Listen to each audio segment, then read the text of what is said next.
पिछले वीडियो में हम लोगों ने डायमेंशंस से रिलेटेड यूनिट मेजरमेंट के कुछ पार्ट्स पढ़े थे, जिसमें मैंने आपको यूनिट्स कैसे बनती हैं, क्या होता है, एस्ट्रोनॉमिकल यूनिट और लाइट ईयर के बारे में बताया था।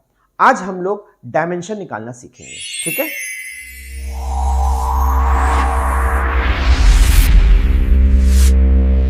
चलिए शुरू करते हैं। Welcome to all of you in my physics learning channel physics spectra.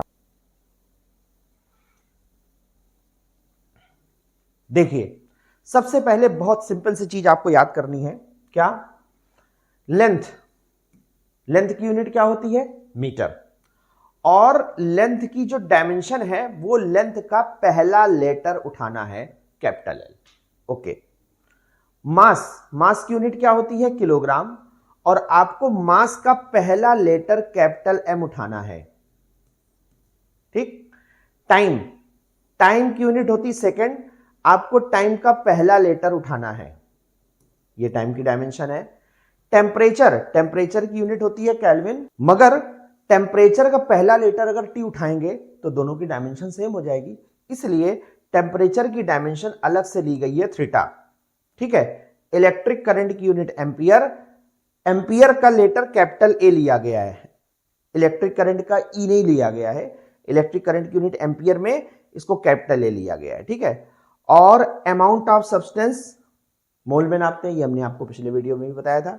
जिसने भी पिछला वीडियो नहीं देखा है तो उसका लिंक मैं नीचे डिस्क्रिप्शन में दे दूंगा, आप पिछला वीडियो देख सकते हैं, ठीक है। तो अमाउंट ऑफ सब्सटेंस मोल और इसकी डायमेंशन MOL, ठीक। तो बहुत सिंपल तरीके से याद करना है। किसी भी चीज की, किसी भी फिजिकल क्वांटिटी की अगर हमको डायमेंशन निकालनी है तो हमें या तो उसकी यूनिट पता हो, या तो उसकी यूनिट पता हो, या तो उसका फार्मूला पता हो। बस दो में से एक चीज अगर हम पता है तो हम उसकी डायमेंशन बहुत इजीली निकाल सकते हैं, ठीक। लेंथ का पहला लेटर L, मास का पहला लेटर M, लेंथ की L, मास की M, टाइम की T, ये तो सिंपल है। टेम्परेचर की थीटा और इलेक्ट्रिक करंट की एम्पियर और मोल की मोल, ठीक। तो यहां पर हम लोग मोस्टली जो यूज करेंगे, अभी फिलहाल 11th क्लास में हम लोग इतनी चार यूज करते हैं, ठीक है। जब आप 12th में जाएंगे तो वहां पर एम्पियर भी यूज हो जाएगी, ये आपको बहुत कम मिलेगी, ठीक है। चलिए अब इसके आते हैं हम लोग आगे। नेक्स्ट, अब हम लोग डायमेंशन निकालना सीखने जा रहे हैं। कैसे फार्मूले से डायमेंशन निकाली जाती है, आराम से समझिएगा। सारी की सारी डायमेंशंस मैं आपको निकालना सिखा दूंगा। जब तक आप डायमेंशन निकालना नहीं सीखेंगे तब तक इस चैप्टर में, देखिए ये चैप्टर मैं फिर से बता दूं, बहुत आसान चैप्टर है, फ्री के नंबर मिलते हैं। बहुत आसान चैप्टर है, फ्री के नंबर मिलते हैं, लेकिन वो फ्री के नंबर पाने के लिए आपको बेसिक बिल्कुल जो चीज है वो सीखनी पड़ेगी, ठीक है। तो है बहुत सिंपल, बहुत आसान है, ठीक है, बिल्कुल टफ नहीं है, घबराने की कोई जरूरत नहीं है। देखिए यहाँ पे फिजिकल क्वांटिटी लिखी है, ये उनके फार्मूले लिखे हैं, फिर मैं डायमेंशन निकालूंगा और फिर उस डायमेंशन से उसकी यूनिट्स, जो SI यूनिट होती है वो भी मैं बना करके दिखाऊंगा, ठीक है। एरिया। एरिया का फार्मूला लेंथ इंटू ब्रेड्थ पता होना चाहिए सबको, ठीक है। लेंथ मीटर में नापते हो और ब्रेड्थ भी किस में नापते हो? मीटर में, ठीक। ध्यान देना, जहां कहीं पर भी मीटर आएगा डायमेंशन आपको L चिपकानी है, जहां कहीं पर भी किलोग्राम आएगा आपको डायमेंशन M चिपकानी है, ठीक, मास की। जहां कहीं पर भी सेकंड आएगा तो डायमेंशन T चिपकानी है। मतलब कुल मिलाकर के डायमेंशन को याद रखना, टेम्परेचर की थीटा, अभी मेन चार ये, और एम्पियर की A, ये 4 या 5 हमको याद करनी है, ठीक, 4 मेन है। अच्छा अब आते हैं, देखो लेंथ को किस में नापते हो? मीटर में। ब्रेड्थ को किस में नापते हो? मीटर में। अच्छा देखो, लेंथ, ब्रेड्थ और हाइट, मान लो एक क्यूब है, उसमें हम लेंथ, ब्रेड्थ और हाइट लेते हैं। देखो ब्रेड्थ भी है तो एक तरीके से लेंथ ही, और हाइट भी, मान लो कमरे की हाइट है तो कमरे की हाइट भी है क्या? लेंथ ही तो है, केवल हम लोगों ने नाम अलग अलग कर दिए हैं। लेंथ, ब्रेड्थ, हाइट हम लोगों ने नाम अलग अलग कर दिए हैं। लेंथ की यूनिट भी मीटर होती है, ब्रेड्थ की यूनिट भी क्या होती है? मीटर। जब दोनों की यूनिट मीटर है तो मीटर की डायमेंशन क्या होती है? L। तो L इंटू L यानी कि L स्क्वायर, ठीक। तो L स्क्वायर ऐसे भी लिख सकते हो या इसको ऐसे भी लिख सकते हो। MLT में तीन जो मेन है, ठीक है, L की पावर 2 है, M और T की पावर 0 लगा के भी लिख सकते हो, दोनों में कोई गलत नहीं है। आप ऐसे लिखो या ऐसे लिखो, क्योंकि किसी भी नंबर की पावर 0 हो तो वैल्यू कितनी होती है? 1। तो M टू द पावर 0 भी 1 हो जाएगा, T टू द पावर 0 भी क्या हो जाएगा? 1 हो जाएगा। तो आप L स्क्वायर को ऐसे भी लिख सकते हो, ठीक, ओके। अच्छा अब एल, एल किसकी जगह आया है? मीटर की जगह। तो मीटर ये एल स्क्वायर है, तो इसकी एसआई यूनिट एम स्क्वायर यानी मीटर स्क्वायर हो जाएगी। ठीक, यानी कि हम लोग डायमेंशन से एसआई यूनिट भी बना सकते हैं। ध्यान देना, डायमेंशन से क्या बना सकते हैं? एसआई यूनिट भी बना सकते हैं। सिंपल, समझ में आया? एक दो और प्रैक्टिस करिए, बहुत आसान है, बिल्कुल घबराने की जरूरत नहीं। बस वीडियो को बिना स्किप किए पूरा ध्यान से देखिए, भले ही स्पीड थोड़ी सी बढ़ा लीजिएगा। ठीक, ओके। चलिए, volume, length into breadth into height, नाम केवल अलग अलग है। लेंथ भी लेंथ तो लेंथ होती है, ब्रेड्थ भी लेंथ ही है, और हाइट भी क्या है? लेंथ ही है। यूनिट सबकी क्या है? Metre. Metre into metre into metre, यानी कि L into L into L, यानी एल क्यूब हो गया। अब एल क्यूब लिखो या m to the power 0 L cube T to the power 0। और अगर इससे हम इसकी एसआई यूनिट बनाए तो लेंथ एल किसकी जगह आया? मीटर की जगह आया, तो ये एल क्यूब बन गया। इसकी एसआई यूनिट जो बन गई वो क्या बन गई? Metre cube.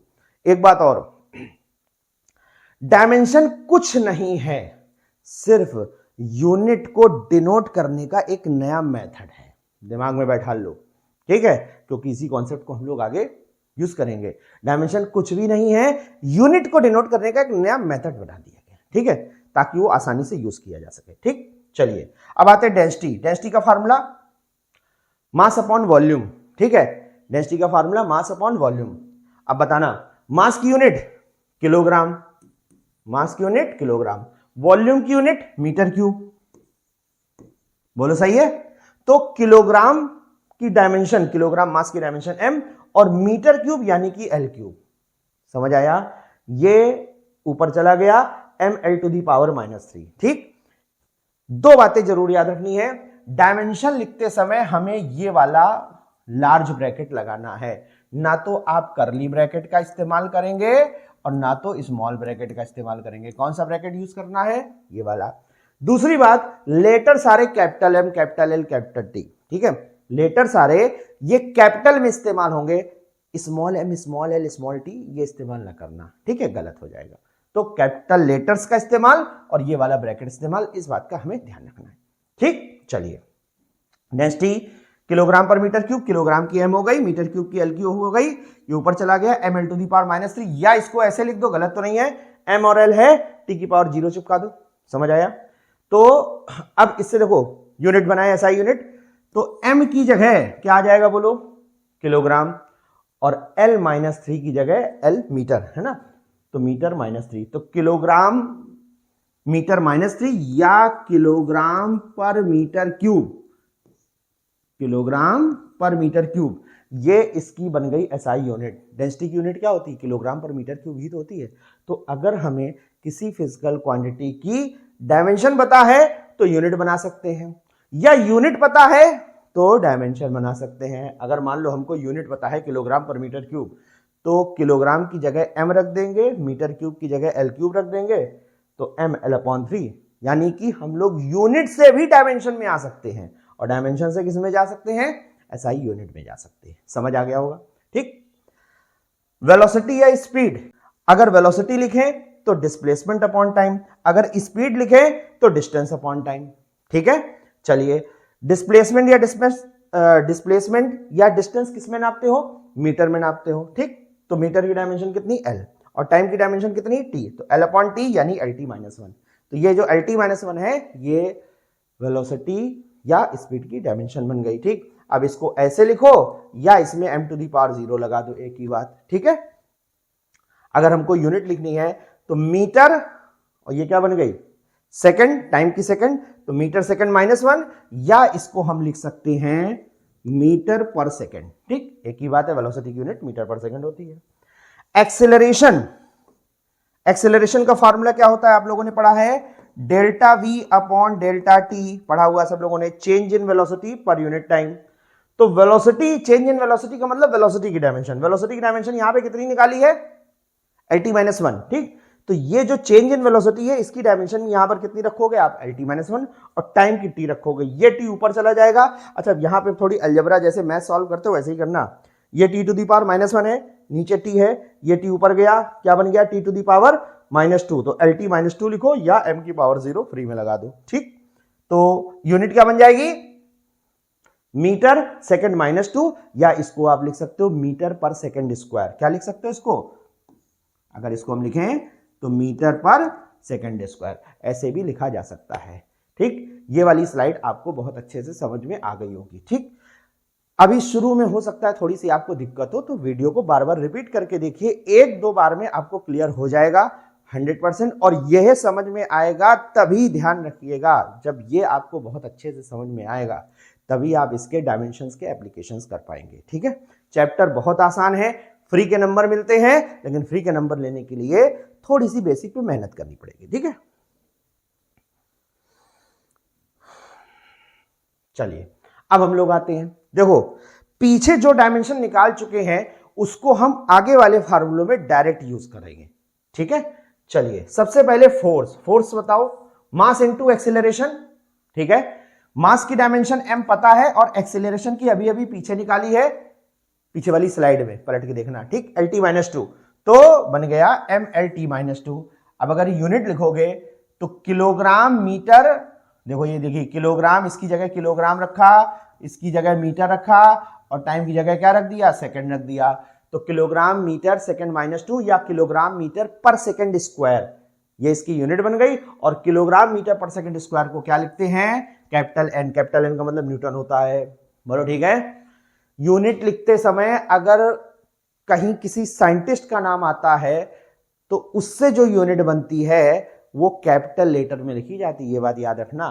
ठीक, जैसे वर्क यूनिट अभी देखो देखते हैं, जूल होती है तो जूल का जे स्मॉल कभी नहीं बनेगा, जूल साइंटिस्ट का नाम है। ठीक है, कैपिटल जे। न्यूटन का एन कभी स्मॉल नहीं बनेगा, जबकि किलोग्राम मीटर ये किसी साइंटिस्ट के नाम नहीं है, तो इनके लेटर में स्मॉल बनता है। ठीक है, तो कुछ छोटी छोटी बातें हैं, अपनी फिजिक्स को अच्छा करने के लिए इन छोटी छोटी बातों का आपको ध्यान रखना है। ठीक है, ताकि कोई आपके ऊपर उंगली ना उठा सके। ठीक है, चलिए वर्क क्या होता है? Force into displacement.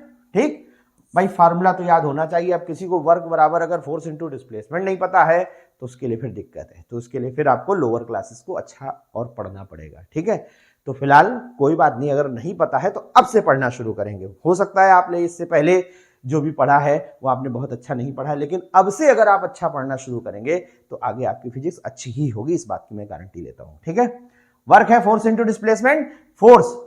फोर्स कितना बनेगा? फोर्स की डायमेंशन ये निकालिए, MLT-2 डायरेक्ट रख दो और डिस्प्लेसमेंट की L रख दो। ठीक, दोनों मल्टीप्लाई हो जाएंगे, L और L मल्टीप्लाई होकर के ML²। बोलो समझ में आया? ये L की पावर, इसमें अलजेब्रा लगती है, ML² T⁻²। ठीक, नेक्स्ट आता है एक्सेलरेशन ड्यू टू ग्रेविटी। देखो वैसे तो हमने निकाल के दिखा दिया है, ठीक, लेकिन याद रखो एक्सेलरेशन कोई भी हो, जैसे पीछे भी एक्सेलरेशन की निकाली है ना, वो मान लो कोई गाड़ी चल रही है उसका एक्सेलरेशन है, लेकिन अगर कोई फ्री फॉलिंग ऑब्जेक्ट है, फ्री फॉलिंग ऑब्जेक्ट, उसमें जो एक्सेलरेशन लगता है that is called acceleration due to gravity, small G. ठीक है, और आपको पता होगा स्मॉल जी की वैल्यू होती है 9.8 मीटर पर सेकंड स्क्वायर।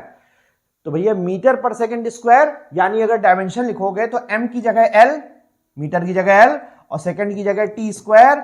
जब इसकी आप डायमेंशन को डिवाइड करोगे तो फाइनली LT⁻² ही तो आएगा। तो अगर g की भी डायमेंशन आप लिखोगे तो LT-2 ही, तो एक्सीलरेशन कोई भी हो डायमेंशन उसकी एक ही आएगी, LT-2 ही आएगी। ठीक है, अच्छा अब देखो ध्यान देना, यहां पर अलग से निकाला गया है फार्मूला। एक हम लोग फार्मूला पढ़ते थे, याद करो, W = mg। W को कहते थे वेट, वेट का मतलब भी फोर्स होता है। ठीक है, वेट का मतलब भी फोर्स होता है। तो इससे अगर g की निकालेंगे तो W/m, वेट अपॉन मास, और वेट जो होता है फोर्स। तो फोर्स की डायमेंशन जो आपने यहां पे निकाली है, ये वाली डायमेंशन यहां डायरेक्ट रख दो और मास से डिवाइड कर दो, m से m कैंसिल, बन गया m⁻0 लिखो या ना लिखो, सीधे सीधे LT-2 बन गया। समझ आया? कहने का मतलब है डायमेंशन एक चीज की कई फार्मूलों से निकालना पॉसिबल है। ठीक है, मगर चाहे जैसे निकालो, अगर सही फार्मूला लगाए तो डायमेंशन सेम आएगी। ठीक है, चलिए पावर। ठीक, सब लोगों ने एक फार्मूला पढ़ रखा है, P = W/T। पावर जो होता है वर्क अपॉन टाइम होता है, तो वर्क अपॉन टाइम के हिसाब से वर्क की डायमेंशन ये हम लोगों ने निकाली है ML2T-2, इसको यहां पे डायरेक्ट रख दोगे। ठीक है, टाइम की डायमेंशन T ऊपर चला गया तो ML2T⁻, ये T ऊपर जाएगा T⁻⁻1, इसके साथ ऐड हो जाएगा ML2T⁻3। ठीक, ये सब बगल में इनकी SI यूनिट्स बनी हुई है। ठीक है, किलो, जैसे इसमें वर्क की यूनिट जूल होती है तो इसी को हम लोग जूल भी लिखते हैं, ठीक है। और पावर की यूनिट वर्क अपॉन टाइम के हिसाब से जूल पर सेकंड, बोलो सही है, जूल पर सेकंड। जूल पर सेकंड को क्या लिखते हैं हम लोग, वॉट लिखते हैं, वॉट भी साइंटिस्ट का नाम है, ठीक है। चलिए अब आता है लीनियर मोमेंटम। देखिए इधर लीनियर मोमेंटम का फार्मूला आप लोगों ने पढ़ा है, P बराबर m into v, mass into velocity, ठीक है। तो अगर मास इंटू वेलोसिटी लगाएंगे तो मास इंटू वेलोसिटी के हिसाब से मास की हो गई m, वेलोसिटी की LT-1 अभी निकाली, दोनों मल्टीप्लाई MLT-1, ठीक। इस तरीके से ये स्लाइड में इतनी डायमेंशन हम लोगों ने निकाली, ठीक। क्लियर हो गया होगा आपको। नेक्स्ट, अब आगे की बात देखिए, अभी तो कुछ फार्मूले जो है ये हम लोग पुराने ही पढ़ रहे हैं, लेकिन अब इसके आगे थोड़े नए फार्मूले आएंगे, ठीक है ना। तो अभी आपकी प्रैक्टिस के लिए मैं पहले आपको इजी वाले फार्मूले बता रहा हूं, इसी वीडियो के थर्ड पार्ट में फिर मैं वो नए फार्मूले बताऊंगा। ये पहला चैप्टर है एक तरीके से, मान लीजिए इस चैप्टर में पूरी बुक के फार्मूले हैं जो अभी तक आपने पढ़े भी नहीं है। समझ में आया? अगर ये चैप्टर बुक के आखिरी में होता तो वो सारे फार्मूले अब तक आप पढ़ चुके होते, लेकिन चूंकि अभी आपने फार्मूले पढ़े नहीं है तो कुछ फार्मूले तो जो 10th से रिलेटेड है वो तो आपको तुरंत समझ में आ जाएंगे, ठीक है। लेकिन जो फार्मूले नए होंगे उन फार्मूलों को अभी के लिए आपको याद करना होगा। बाकी जैसे जैसे आप आगे पढ़ते जाओगे बुक में वो फार्मूले आपको आते चले जाएंगे, ठीक है। चलिए, काइनेटिक एनर्जी, ठीक, काइनेटिक एनर्जी फार्मूला आप लोगों ने पढ़ रखा है, क्या पढ़ा है याद करो, हाफ mv² पढ़ा है ना, ठीक। तो हाफ, एक बात ध्यान देना, डायमेंशन बनती है यूनिट से, मार्क माय वर्ड्स, डायमेंशन बनती है यूनिट से। जिसकी कोई यूनिट नहीं होगी उसकी कोई डायमेंशन भी नहीं होगी, याद रखना, ठीक है। तो ये जो हाफ है, हाफ क्या है, कोई यूनिट नहीं, कोई डायमेंशन नहीं। तो आपको मास और वेलोसिटी की डायमेंशन को केवल रखना है, मास की m, वेलोसिटी की LT-1, और इसका करना है स्क्वायर। तो जब इसका स्क्वायर करोगे तो ये 2 यहां पे और यहां पे दोनों जगह मल्टीप्लाई होगा, पावर से मल्टीप्लाई करना आपको आना चाहिए, ठीक है। मास की m और ये हो गया L² और ये हो गया T⁻², ठीक। पावर के ऊपर पावर, रूल में आपको बता देता हूं कि चलो सपोज करो x की पावर 2 है और इसके ऊपर क्यूब लगा है, तो जब ये यहां पर आएगा तो x की पावर 2 इंटू 3 यानी कि x की पावर 6 हो जाएगा। पावर के ऊपर पावर मल्टीप्लाई होती है, तो वैसे ये 2 की पावर यहां भी मल्टीप्लाई, ये 2 की पावर यहां भी मल्टीप्लाई, ml/T⁻², ठीक है। याद रखना, कांस्टेंट जहां कहीं पर भी आएंगे, डायमेंशनलेस कांस्टेंट, कांस्टेंट भी दो प्रकार के होते हैं, एक वो जिनकी डायमेंशन होती है, एक वो जिनकी डायमेंशन नहीं होती। तो यहां पर जो 1/2 है ये डायमेंशनलेस कांस्टेंट है। पोटेंशियल एनर्जी, ठीक है, पोटेंशियल एनर्जी का फार्मूला आप लोगों ने पढ़ रखा है, m इंटू जी इंटू एच, पढ़ा है ना, mgh, ठीक, mdh नहीं, mdh गरम मसाला नहीं, वो नहीं, mgh, ठीक। मास, g का मतलब एक्सेलरेशन ड्यू टू ग्रेविटी और इनटू h, तो मास की भैया हो गई m, g एक्सेलरेशन की अभी बताई LT-2 और h हाइट किस में नापते हो, मीटर में, मीटर की कितनी l, तीनों मल्टीप्लाई हो गया, कितना बन गया ml/T-2, समझ आ गया होगा, ठीक। Pressure, pressure force upon area, pressure is equal to force upon area, F/A, ठीक। फोर्स की ml/T-2, एरिया की L², L से एक पावर कैंसिल, ये ऊपर चला गया, ml-1 T⁻², ठीक।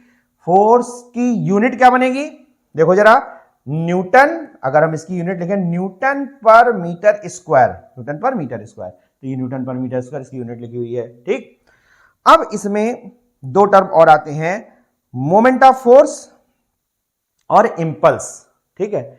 मोमेंट ऑफ फोर्स कुछ बोर्ड्स में 10th में है, कुछ बोर्ड्स में नहीं है। इंपल्स भी मेरे हिसाब से सभी लोगों ने पढ़ा होगा, ठीक है। देखिए, तो इंपल्स भी मेरे हिसाब से सभी लोगों ने पढ़ा होगा। इंपल्स, इंपल्स का फार्मूला होता है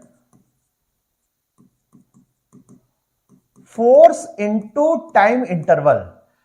अगर किसी ऑब्जेक्ट पर कोई फोर्स स्मॉल टाइम के लिए लगे तो फोर्स और टाइम इंटरवल के मल्टीप्लीकेशन को कहते हैं इंपल्स, ठीक। तो impulse is equal to force into time या टाइम इंटरवल कह दीजिए, ठीक, F इंटू डेल्टा टी होता है, टाइम स्मॉल होना चाहिए। ठीक, तो फोर्स का क्या बना, फोर्स की डायमेंशन पीछे जो निकल के आ चुकी है mlt-2 और टाइम की टी, टी इसके साथ मल्टीप्लाई हो गया तो बन गया mlt-1। ठीक, अब एक आता है मोमेंट ऑफ फोर्स। ठीक है, देखिए मोमेंट ऑफ फोर्स,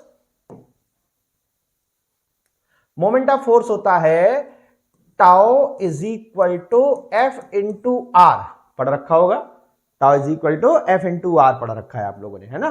तो अब ध्यान देने वाली बात यह है फोर्स इंटू, और ये जो आर होता है इसको फोर्स आर्म बोलते हैं। अच्छा, जिन लोगों को नहीं पता उनके लिए थोड़ा सा बता दें, अगर किसी ऑब्जेक्ट पर कोई फोर्स लगा हो और वो उसको किसी एक्सिस के अबाउट घुमा रहा हो, ठीक, किसी ऑब्जेक्ट पर कोई फोर्स लगा हो और वो उसको किसी एक्सिस के अबाउट घुमा रहा हो, तो उससे एक क्वांटिटी बनती है जिसको हम लोग कहते हैं मोमेंट ऑफ फोर्स। ठीक, या इसी को हम लोग टॉर्क भी कहते हैं। तो एफ, इसमें जो आर होता है ये फोर्स आर्म, एक तरीके से समझ लो जैसे मान लो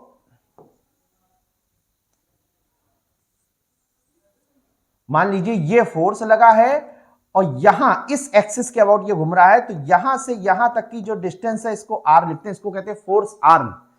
ठीक, ये यहां से हम पकड़े और इसको ऐसे घुमा रहे हैं, तो यहां से यहां तक की जो डिस्टेंस है इसको कहते हैं फोर्स आर्म। ठीक, तो वही फोर्स आर्म जो है उसको हमने आर लिखा हुआ है।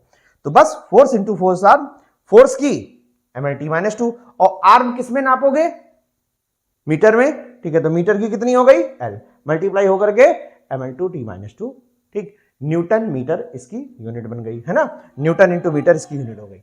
अच्छा, अब एक बात, खास बात ध्यान देना जरा सब लोग, पोटेंशियल एनर्जी की यूनिट भी जूल होती है, काइनेटिक एनर्जी की यूनिट भी क्या होती है, जूल। पोटेंशियल एनर्जी की यूनिट भी जूल है, काइनेटिक एनर्जी की यूनिट भी क्या है, जूल। भले ही दोनों के फार्मूले अलग अलग हैं, काइनेटिक एनर्जी का formula half mv², potential energy का formula mgh, mass into g into h, दोनों के फार्मूले अलग अलग है, लेकिन यूनिट एनर्जी की जूल होती है। और ध्यान देना, दोनों की डायमेंशन भी अपने आप सेम आई है। यानी क्या समझ में आया कि अगर दो क्वांटिटी भले ही उनके नाम अलग अलग हैं, लेकिन अगर उनकी यूनिट सेम है तो उनकी डायमेंशन भी सेम होगी।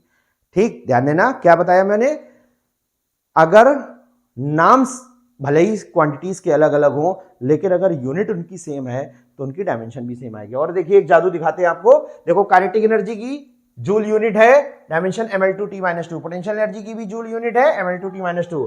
और एक गौर करना जरा, अभी अभी आपने वर्क की निकाली, वर्क की यूनिट भी तो जूल होती है, तो देखो इसकी भी तो ml2t-2 है।